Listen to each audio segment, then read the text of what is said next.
Welcome to the Electric Playground. Today on the show, we head to a galaxy far, far away in the Rundown. Plus, we catch up with Simon Pegg to talk about his dangerous new movie, Kill Me 3 Times. What you're talking about is a one-way street. You understand? And then we return to Westeros with our review of Game of Thrones Season 5. Never told me why you set me free. Your brother asked me to. Also coming up, we have a review of the robotic new science fiction movie Ex Machina. I head to the mountains with Powder, Alpine Simulator, and much more today on EP Daily.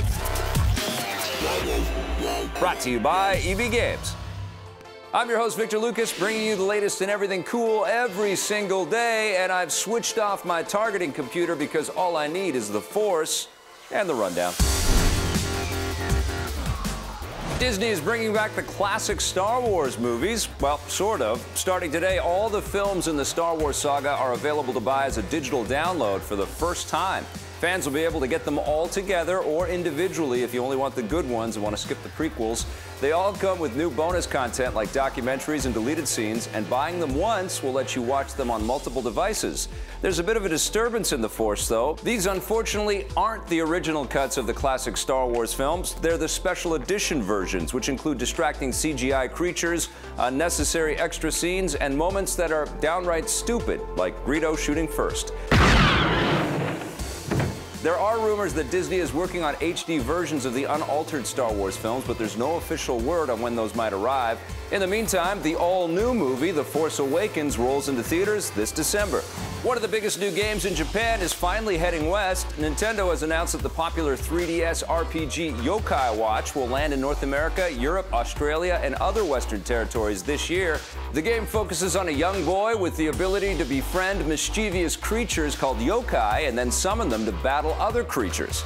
It was first released in Japan almost 2 years ago and has already sold millions of copies. There's also plenty of tie-in merchandise and toys that have earned more than $1 billion, not to mention an anime cartoon series. It remains to be seen if Yokai Watch will be as popular over here. A precise Western release date has not been named.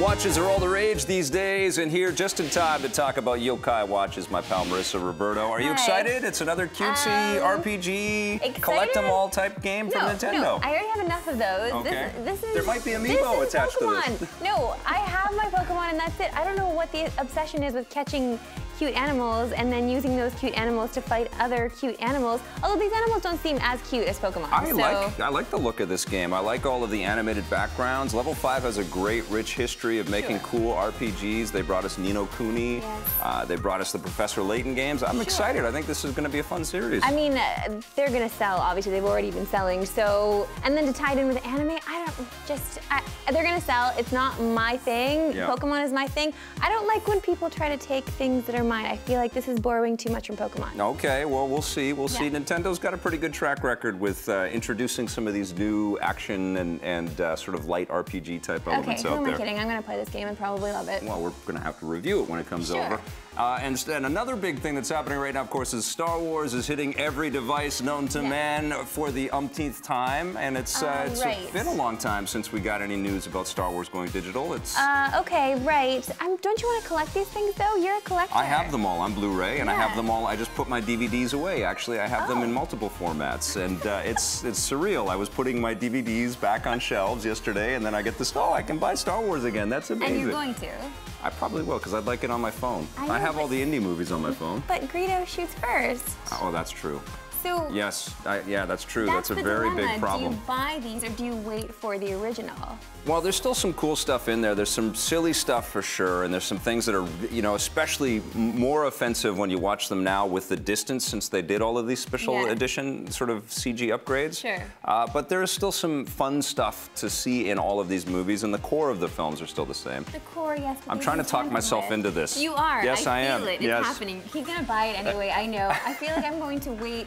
And I know you're proud of me for this, but I have not seen the trilogy that came after the original trilogy. No. Oh my God. Because I just avoided it completely because of how terrible they are, and I don't want to ruin the original Star Wars for myself. Ooh, wow. I know. You know, actually, the third movie's pretty fun, and some of the first movie's okay. Actually, there's some.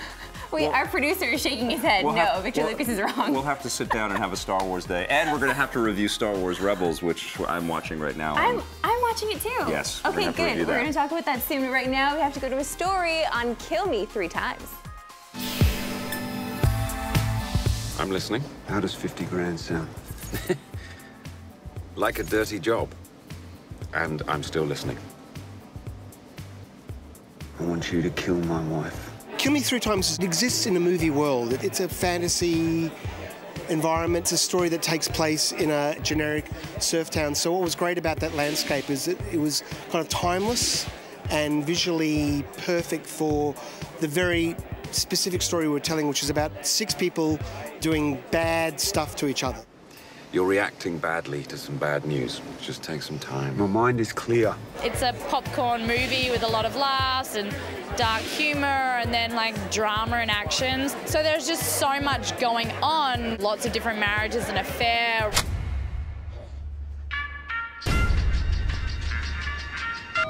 Yeah. Hold on a sec. It was a little bit hard to find myself in Charlie because he's a homicidal maniac and I have nothing of that in me. I'm a peaceful man. But it was really good fun to play a bad guy because he is really, really a bad guy. He's amoral and doesn't really have any regard for human life. So it was fun. It was fun to play a villain who was gleefully horrible. But he's in a place where there are very few nice people. I had nothing to do with it. Well, the thing about Charlie is he's the character that links all the other characters together. You know, he's the connected thread. So he appears in it like a sort of wraith throughout the movie, but really it's about what's going on with Teresa's character and all those guys. And so I basically just shot all my little interstitial bits quickly, you know. And it was great because we hit the ground running, and I got in. We decided on the moustache, on my little scorpion tattoo, and the Paul Smith suit, and it was a bit of a no-brainer. I really enjoyed doing it. She's crazy. She's like the darkest person you can possibly imagine.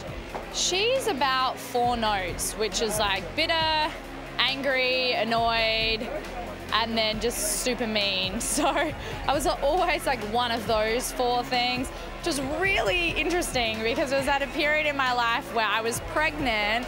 I was shooting the film from 4 months pregnant to 6 months pregnant. So I'm like in this beautiful sacred time enjoying like my growing baby, and then I'd have to play this character who was so crazy. But I had to find a connection with this woman because I had to breathe life into her. What I find really interesting is the ability of people to do really horrible things. And they're not horrible people, but everyone kind of has that deep inside. They're driven to that point of being able to do something really, really bad to someone in order to get their own personal gain. That kind of dichotomy I relate to in some way. You can't smoke in here. The scenery, once you see that part of the country, it's another character in the film. And it's a part of Australia that I've never been to and always wanted to be, you know. It's great surf, it's great wine and cheese, it's really clean, there's no one there. And you see it and you go, it's a green screen. It doesn't look real. Like, it just looks absolutely phenomenal. And that was a huge part of it for me. I mean, the story sells itself. The script is amazing. Crib's amazing. You know, the cast is beautiful. And then you've got this location which just goes bang. What you're talking about is a one-way street. You understand? Once you start, there is no going back. We just spoke with 3 of the stars in Kill Me 3 times, so that must be code for something. And there are 3 dragons in Game of Thrones when we come back. Oh, that's creepy. You told me you weren't here to conquer. You told me your people have bled enough. That's right.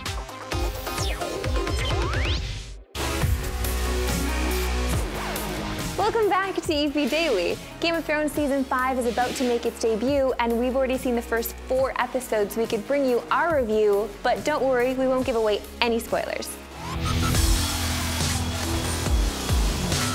A cold wind is blowing in Westeros, my friends. That's right, it's Season 5. Don't make that face, of Game of Thrones. It is here. I cannot believe it. We actually got our copies of Season 5. We've seen 4 episodes so far. This is a would I keep watching, and I think we can both weigh in right now and just say, yes, of course we're going to keep watching. You never told me why you set me free.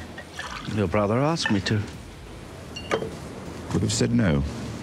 Refuse the Kingslayer, a dangerous proposition. Not as dangerous as releasing me. The first few episodes here, though, did you feel like the pacing was up to par? It felt a little off because I think when I sit down and I watch Game of Thrones at this point, my expectations are so high, and it's delivered so many, I'm going to use a metaphor you're going to understand, home runs in the course of its life cycle, that when you sit down, you kind of just have to remember that it's not this pop culture phenomenon, it's just a TV show, and they're trying to make a TV show and do the best job they possibly can. Yeah. And once you kind of get over your excitement at seeing the first episode of the new season, then you can kind of, I actually watched them all twice. I watched all 4 episodes 2 times. I'll probably watch them another time before it premieres on Sunday. Sure, yeah, we will. But it is kind of a slow burn. I guess I would say kind of a quiet start to the new season. And I don't really want to reveal anything. I want you guys to have all the fun. But I will say this is a change that I think you especially will appreciate. There's so many strong women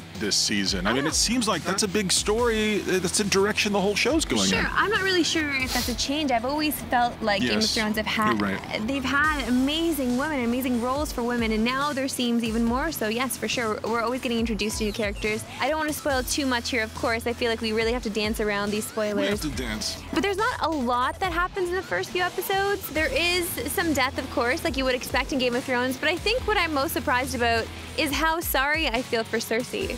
And I have never really felt this pain for her before, and I'm starting to feel it now with this season. Although she's always been human to me, she's even more so now. Well, I mean, one of the dynamic duos this season, and 2 of the ladies that are squaring off are Cersei and Marjorie Tyrell, who you, frankly, in real life look like a little bit. I'm just going to say it. Mean? You smirking whore of Highgarden. You just wanted to say that. I did want to say it. That little monster is out there somewhere drawing breath. There's another character, and again, we sound like assholes because we just have to tease all this stuff. Jon Snow, some interesting things seem to be happening with him. Again, it's very early. Always, yeah. And he's as good looking as he's ever been, almost as good looking as I am. I do like where the Red Woman is going, though. I really enjoy that. Who's Red Woman? The Red Witch. The that Red one, okay. Woman, Yeah, I can't keep track of them all. What? No. You have your nicknames for them, and I have my nicknames. Well, no, because they've gone to the wall now. She's found Jon Snow. She's found an attraction with Jon Snow, and so there's an interesting dynamic there, too, because they're both very strong, and Jon Snow has this amazing mind, and he's really good at not caving to her, which is interesting, because she's very good at manipulating this woman. You told me you weren't here to conquer. You told me your people have bled enough. That's right. Isn't their survival more important than your pride? Watching this season, it's almost like a Return of the Jedi kind of a thing because, you know, we've had such a good time so far, and HBO has done such a great job producing this series, and all the actors are amazing. I mean, that's the thing that you can't help but think as you watch season 5. We've had hardly any actors in this show so far that are huge, recognizable faces from Hollywood. These are all very obscure actors who've been laboring in absolute shadow, and now they're enjoying this moment of getting to make something that really means something. And like, this is really a triumph. You have to start watching and keep watching right until the end of the season. This is high quality. It's always been high quality for me, and they haven't dropped the bar yet, and I'm excited for what's next. What are you scoring it? You know, I'm going to give this a 10 out of 10. I can't give it any other score. What other score am I going to give it? That's true. It's 10. Game of Thrones Season 5 premieres this weekend, and don't go anywhere because we're taking a look at the robotic new movie, Ex Machina, after this. You have a name? Yes. Ava.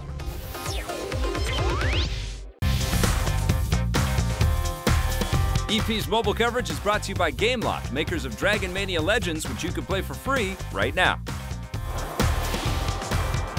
Until EA decides to make my wishes come true with a new SSX game or a re-release of SSX 3, I will always be game to check out a new skiing or snowboarding experience on the iPhone. There are a lot of them, and I found a free-to-play game that's kind of an endless skier. It's called Powder, and sometimes simplicity works in this genre. It's very, very simple looking. Almost looks like an old Intellivision or Atari 2600 game. You're just this block that's skiing past all kinds of trees and moguls and things that would obstruct or smash or destroy the run, and you try to get down the mountain as far as you can, and the leaderboards pop up. Very elegant interface. The cool thing about this game, and the thing that really kind of sent it over the edge for me in terms of the charm department, is you can spend a couple bucks and buy a little tiny pixelated bear, and then you can ski down the slope as a bear, which is okay. I can tell how many of you are already excited by that. I'm going to give Powder an 8 out of 10. That was fun, but I still don't know why EA isn't bringing us more SSX games. Now, Star Wars Episode 7 comes out this December, but you can watch one of its stars, Oscar Isaac, in a brand new science fiction movie called Ex Machina. Here's Marissa and I with the review. Yeah, I know what the Turing test is. It's when a human interacts with a computer. And if the human doesn't know they're interacting with a computer, the test is passed. My mind is racing, and I'm questioning my own presence as well as yours. Are you real, Victor Lucas? I think I'm real. Okay, good. We just got out of a screening of Ex Machina. This is a movie about testing if AI can actually feel real. It's another meditation on artificial intelligence, and this is becoming a very prevalent theme in movies these days because it's upon us, and we know that we're going to see the reality of this come to fruition at some point soon in the near future. You are dead center of the greatest scientific event in the history of man. This movie felt very real, I think because it's broken down to its most simplistic form, where we're only meeting these few characters and we're in this home, but this home far away from everything else and everyone else, and no one knows anything else. It's just these people that are in this place, and so you feel isolated with them because they're isolated, and you start to lose your mind a little bit because Domhnall Gleeson, who plays this programmer that gets roped into all of this, gets selected for this special test, so we feel like we're relating to him by not really relating to him at all because you don't understand the kind of character he is because you don't get to know him when you jump into the movie, so you're just learning about him as he's learning about this test. So my mind was racing, let me tell you. Are you building an AI? I've already built one. And over the next few days, you're going to be the human component in the Turing test. Holy Yeah, that's right, Caleb. You got it. It's a very slick thriller, which is an interesting way to kind of approach storytelling around artificial intelligence like this. Oscar Isaac, I think, is a very central figure in this movie. He plays this computer genius who has created this artificial intelligence, and he ropes Domhnall Gleeson's character into trying to peel back the curtain and see if he can poke holes into the intelligence that he has crafted. And Alicia Vikander plays Ava, who is this AI creation, this robot. Do you have a name? Yes. Ava. I'm pleased to meet you, Ava. I'm pleased to meet you too.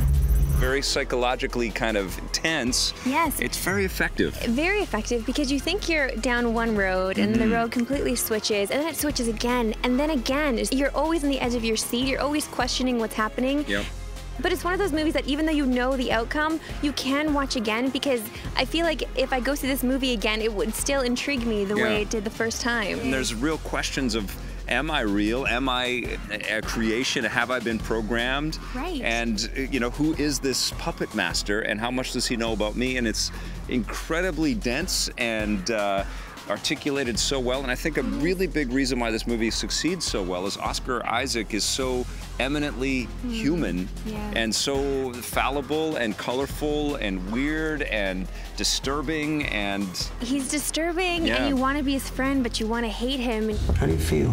I feel that she's amazing. So good. The acting in this is phenomenal. For these three, really it's three actors here that are carrying this entire movie. Yes. And you only really see them two at a time. Rarely will you see three of them at once together, three actors at once together. I love how even just the two shots of these actors and the conversations they're having back and forth were so engaging. Everything was so engaging in this movie. Yeah.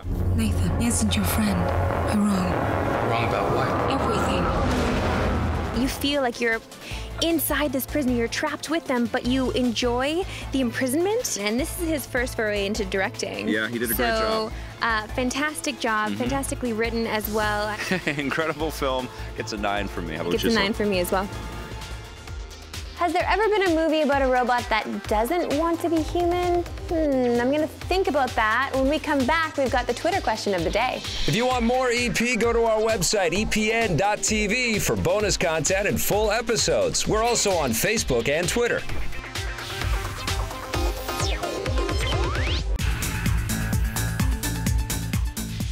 Welcome back to the Electric Playground. It is time for the Twitter question of the day. This one is from Christiane Tessier at Chrysalis Star. Wow. Favorite game music of all time? Love me some Fallout and Skyrim, but still, Zelda's Ocarina still haunts me. Those are fantastic choices. Yeah, all of those things. Skyrim for sure.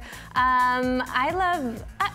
man, this is really tough because I just played Ori and the Blind Forest, and that was an amazing soundtrack. My God, so beautiful. God, this is really tough. I feel like I'm being put on the spot here because there's so many amazing soundtracks. Well, that's the thing. I think even music for terrible games is really good these days, and mobile games music is amazing right now. So good. I think there's just so many talented artists out there. One of the big series that stands out for me is God of War. I love that. Sure. I love Halo. I love the Halo music. Halo music? Are you kidding me? So good. But anything by Koji Kondo, either in the Super Mario series or the Zelda series, has been, you know, pretty much flawless and interesting and filled with lots of different sounds. Incredible, incredible music. We were talking about Pokemon earlier. I even like the soundtrack in Pokemon. Oh, wow. Just all of that stuff. It's all good to me. I can't think of anything that I've hated. Well, that's an awesome question. Yeah, okay, let's move on now. I'm sorry. I'm still racking my brain. I'll get back to you. If you've got any questions for us, head to our website, epn.tv, where you can also get caught up on full episodes. We've got more coming for you in an upcoming episode of EP Daily, including a legendary look at Fable Legends. Bye. EP would like to thank its sponsors, Nintendo, Xbox. Now, Fable has always been one of the most groundbreaking series in video game history. This time, you're breaking ground in a new direction. It's free to play. Tell me about the decision to make this free to play. You know, the simplest thing is when we decided to make Fable Legends, we wanted an experience that reached as many people as possible. Fable Legends is going to be available cross-device on Xbox One and Windows 10. But the next extension of that was free to play. As a creator, I really want as many people in the world to play my games. That's the value, right? I mean, I don't make money from people playing it, but I do get a lot of pride in seeing my friends play the game and them enjoying it and talking about it. So as a studio and as part of Microsoft, our commitment is to bring as many people into our universe as possible. We want a happy and engaged community of fans. So that meant for us, we were going to decide to go free to play and let everyone in the world play it for nothing.